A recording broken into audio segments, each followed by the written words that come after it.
On Halloween night 1991, Doris Gibson, a high school senior, was driving down Bray Road when she hit a bump. Fearing she had hit someone's dog, she got out to check what had happened.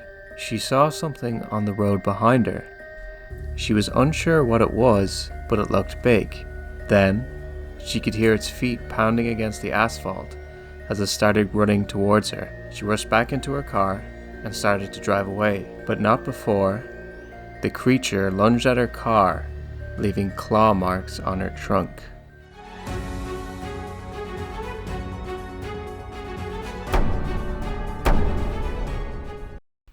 So today, we're talking about the Beast of Bray Road. Yes, it's otherwise known as the man-wolf, the bear-wolf, or the indigenous dogman. Or the werewolf of Wisconsin. Mm-hmm. And probably more names that we don't know. Yeah. This was a creature spotted in Elkhorn, Walworth County, Wisconsin. It's the subject of books, documentaries, and a 2005 horror film, which the horror film was basically just a werewolf film. It has a very strong opinion on what this beast is. We should probably watch that. We didn't have time to watch it in advance, but we should probably watch it, right? The most famous coverage of it was in the 1980s through 90s in the local newspaper, the Walworth County Week by Linda Godfrey. So I heard that she was asked to cover this story, and she was like, what? And she wasn't into it, right? But then she went to start on the story, and she visited the local sheriff or something, and he had this whole file full of these sightings up to the earliest one was 1936. And she started getting intrigued, and as she talked to people, she started believing them because they were convincing, right? Yeah, I think it was Animal Control was the city official that had the manila folder that said werewolf or something on it. Mm-hmm. And someone actually contacted her about the 1936 sighting after, maybe before her book, but after she had published in the newspaper. Mm-hmm. So yeah, she wrote a series in the newspaper, and then she wrote a book as well called The Beast of Bray Road, Tailing Wisconsin's Werewolf. Yeah, so this creature... I was just going to say she coined the term The Beast of Bray Road because she didn't want to say werewolf at first because she thought it might have a more natural explanation. Right, and she also wants to be a serious journalist, not a, paranormal... Sensationalist, yeah. Yeah. So this creature was about 6 to 7 feet tall, or about 2 meters. It's humanoid. I saw several descriptions talking about how its legs don't bend the way a dog leg would, but more like a human leg. Oh, I saw the opposite. Whoa. I saw that its legs bend backwards. I saw that its legs bent in a way that you wouldn't expect from an animal. Okay, well, anyway, it's definitely covered in fur.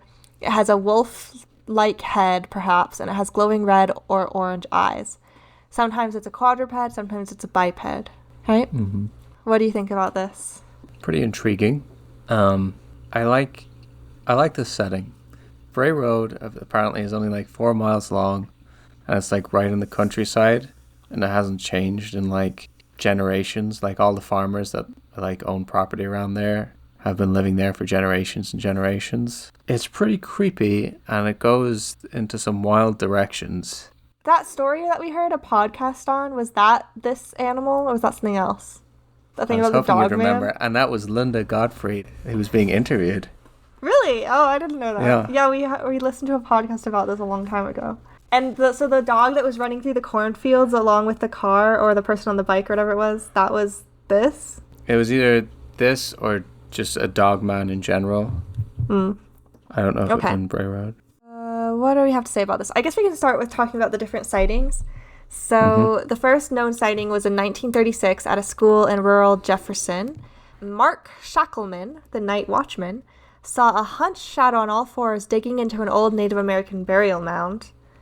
Which, what's up with that, right? I mean, if you're an animal trying to get food, you wouldn't go to an old burial mound. So that makes it seem more paranormal to me. It had a shaggy canine face but muscular body of a man underneath thick fur. It ran away, and he saw it the next night too, but it also ran away then.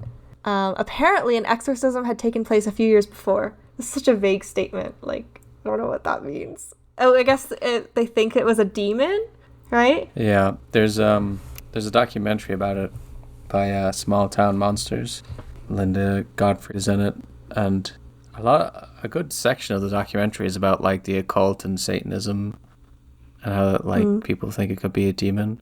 Apparently there was a priest who came forward and said he had done an exorcism a few years before and he had a problem with the demon being in the area or something. Okay, so theory one, it could be a demon. In the 1980s, it started scratching cars. The opening story of someone hitting it on Bray Road. The creature chased her back into her car and then chased her car, and it only didn't like follow her home because it was raining and the car was slippery, which I thought was sort of a funny thing. Like, I didn't hear that it part. slipped off the car.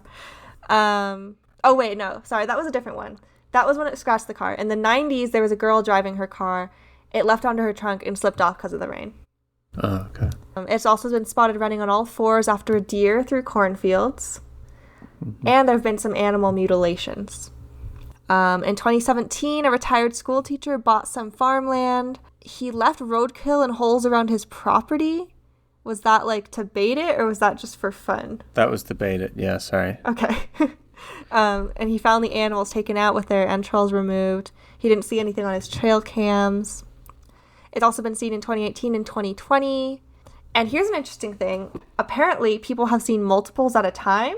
I didn't see any sightings where this was true, but they're saying that it's a population, not a paranormal creature, using that evidence. There was, in the documentary, there was a guy who owned a farm about 40 miles north of Bray Road, and said he saw multiple with other farmers. Like babies?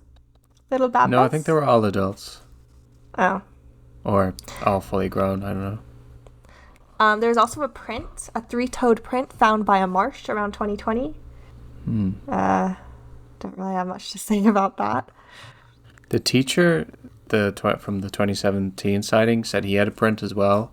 And when he had it examined, they said it was an abnormal coyote print. What is this picture? I don't know, it looks like a dog. Like, look at those arms. They're like skeletons or something.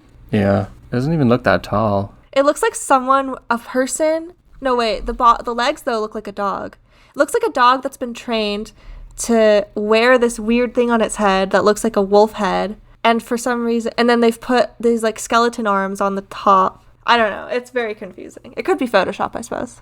It could be. I don't know. I always thought of like doing that with a dog to try and make like a Dogman. Either fake photo or footage. What I'd do is I'd wear like one of those green screen suits. Yeah. Have the dog jump up and have its arms on my arm so it can walk on 2 legs. Is that why your dog is so good at doing that? Because you've been training him for this moment? This hoax? I don't think he'd work. I think it would need to be like a German Shepherd or something. And then it would be way off in the distance in a blurry, shaky camera. Yeah. And green screen it out. And then you don't think anyone would believe that there's a cryptid that's half human, half labradoodle? Half white labradoodle? Yeah, it's too domestic. That's what they'd say. So I wrote down some animals or things that people have said it was. So we already said demon. Some people think a misidentified gray wolf, a misidentified big dog, mass hysteria / hoax, like someone's out there playing a trick and other people are seeing things because they're primed to see it. A mangy bear, a werewolf, Bigfoot, skunk ape, wahila. I don't know what wahila is. I don't know. It sounds like a Native American creature. Right. So wahila it's like a wolf, a giant white wolf from like a saber wolf. It's a native creature of legend, an evil spirit with supernatural powers. There's also the Shankawarakin I saw. I also don't know what that is. Oh, it's also a folklore creature, large, like a wolf or a hyena. Its name means to carries off dogs. What else? Perhaps it was different sightings that were of different things, and they're lumped in as one creature. One thing said it was a hellhound, because one sighting said it kept going, Gadara, Gadara. Or, That's from the first sighting. sighting. Sound like a wolf. That's the... or no, it's not... Is it? Yeah, it's the first one. I think on the second day okay. it was saying... is supposedly it's place the in city... the New Testament where Jesus exorcised a person of demons or something like that. With demons? Yes, it's where the demon was exorcised. The demon of... Yeah, Jesus performed one of these miracles in Gadara, exorcised a demon out of a man and into a herd of swine. The swine drowned themselves. So apparently this creature, I guess in 1936, would keep saying Gadara. So he thought it was a hellhound. And then also it could be a cryptid canine. So it could be something totally new. Which of these theories do you think is most likely? Well, I think it's probably a combination. When it's running on all fours, it's hard for it not to be a regular animal like a wolf, or I don't know if black bear are in that particular area, but I think they are in Wisconsin in general. So why would these creatures run after the cars and jump onto them if they are, whatever you said, if they're a dog or a wolf? That part I don't know. I just meant the one chasing a deer through the cornfields. That sounds like it could just be a bear. That one seems very just straightforward, but like, yeah, why would they be scratching cars and chasing cars? I don't know. It could be like a bear with some kind of injury that's driving it crazy. Right. Well, does mange cause animals to behave crazy or just look ugly? Doesn't it just make their skin really itchy? Yeah, so I was thinking if it had like a paw injury, then it would be like really angry all the time, and then also it would want to walk on two legs more often than not. Maybe. Do you think it is a demon? Not really. I think though I don't know how much of the occult stuff is correct. In the documentary they were saying like there are groups of teenagers that were like doing stuff like that more as pranks and jokes, and they're like, but there was a serious group of adults doing it. But I think if there was that stuff going on, there could very likely have been some hoaxes, especially in the 80s and 90s when this became popular and tourists were coming to like just drive up and down Bray Road. I imagine some people may have taken the opportunity to try and hoax. We should drive up and down Bray Road. I'd like to. We should have like a whole branch of the podcast where we go do these things. Really get out there and experience it instead of sitting at home safe and sound. Yeah, and making up our theories. Yeah, we don't know anything. Yeah, I guess I believe that people saw something, but I don't believe that it's has to be anything more than an occasional bear or wolf. I mean, it did do odd things, I suppose. But yeah, a bear with mange, sort of like a thin or an emaciated bear with some kind of, wouldn't even have to have mange then, because it would just be like, imagine that standing on two legs. It's basically kind of looks like the shape of a werewolf, the pointy snout, the ears, the hairy body. Yeah, and honestly that could explain some of the car scratchings as well, because bears do like to break into human things and try to eat the food. Yeah. So imagine if it was a starving bear and it doesn't know how to hunt for itself and it's trying to get into the cars with food in them. That could happen. Yeah. You don't think it's a Bigfoot or a skunk ape or a werewolf? Not really. It is interesting though that across the border in Michigan they have the Dogman, which is a similar cryptid. Maybe it's a population of them. Right. Well, many people are saying it is a population. So I'll quote Fredrickson. I don't know why my notes say Fredrickson, the human officer. Like, I don't know what that means. Presumably he's some sort of officer. I'm sorry. And he's human as well. He still sticks to his coyote wolf theory. Coyote or wolf. Sometimes when a wolf or coyote is ready to pounce on an animal, it'll spring up, which gives the illusion that it's standing. If they caught sight of the animal at just the moment it was lunging, it could have appeared to be on two legs. Which, yeah, is pretty compelling. Yeah. One other thing, when I was researching this, I came upon this website and it had a comment underneath. I thought it was interesting. The comment is from a person whose name on the internet is Monster Hunter. Okay? This comment was left by Monster Hunter. Wisconsin has a big werewolf problem. Luckily, I am a monster hunter and I have reasonable prices and a thirst for adventure. Just call. And then he gives a phone number. Did you call it? No, I didn't call it. Should we call it on air right now? I don't know. Should we? Should we? Just to see who this Monster Hunter guy is? after we said it, I feel like now we have to do it. Should we call him? That's scary. You can't do it because it's an American number. Do you really want me to do this? I can, I guess. I sort of don't want to. I don't really want to either, but I feel like we've teased our audience. Well, how can I put a call audio onto the podcast, though? You just have to put it on speaker, I guess. Right, and put it up next to the thing. Fine, I'll do it. But I'm not happy about it. Because it could just be this weird person on the internet and he has my number. Oh. Do you really want me to do it? Can you not restrict? You know, let's just not do it. If we ever hit like some massive goal on the podcast, we'll call live calls. Sure. So we'll add that. This will be the first number that we call if we get up to what? Some amount of subscribers? I guess 10K or something. How many do we have now? 1.2K? 1,200. Okay. So when we get to 10K, we'll call this person and any other monster hunters or other related things. Okay? Okay. That sounds great. Gotta help us get there. Yes. Okay. So I wrote a note for that. Do we have any last thoughts on the Beast of Bray Road? I have a question for you. Mm-hmm. If you had to be in a forest with either a bear or the Beast of Bray Road, which would you choose? The Beast of Bray Road, obviously. The same reason I was choosing the bear before. Wow. It's more interesting. That means bears have to change. Yeah, they have to be cryptids, and then I'll be more interested in them. Imagine if they were cryptids and somehow no one ever, officially discovered them. I heard about this thing called a bear. Actually... you probably saw a wolf.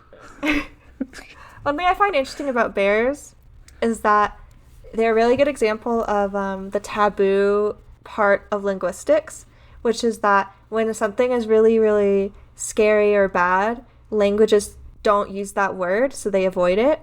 So there was originally a word for bear that's different, but people... Well, okay, think of it like a swear word. Like, there are these swear words that you're not supposed to say, right? Because they're bad. So then you come up with other words that are, sort of beat around the bush, or that sound sort of similar but aren't that word. And so in that way, inappropriate things or scary things change much more quickly in a typical language than other words, such as mother, which pretty much is the same around the world. I don't remember if it was bear. Oh, it's from Proto-Germanic barrow. Okay, yeah. So this is what I was talking about, which in Proto-Germanic, this word means gray or brown. So because people were afraid to say the word for bear, they started just calling it that gray thing, that brown thing. So we don't actually know what it was called before. It had some proto name. So in that way, in some sense, a bear is a cryptid. Because it's strikes fear into people. They don't know exactly what it is. They don't want to talk about exactly what it is. You know what I mean? Just thought that was cool. Anyway, yeah, bears were cryptids. What a wild world. So, just very quickly summarize, you think it was just regular animals? Yeah, I think so. Nothing, not even a cryptid canine, just a combination of some bears, some wolves, maybe some dogs, and maybe some pranks. Yeah, I guess I have to agree. It is intriguing though, and I like listening to Linda Godfrey, who unfortunately, I guess she passed away a couple of years back. Yeah, she didn't live long enough to hear our podcast about it, which I'm sure she cared about. She knows way more about it than us. Yeah. Than we ever will, I suppose. Yeah. Subscribe to the YouTube channel for full episodes or download the MP3 from the links below.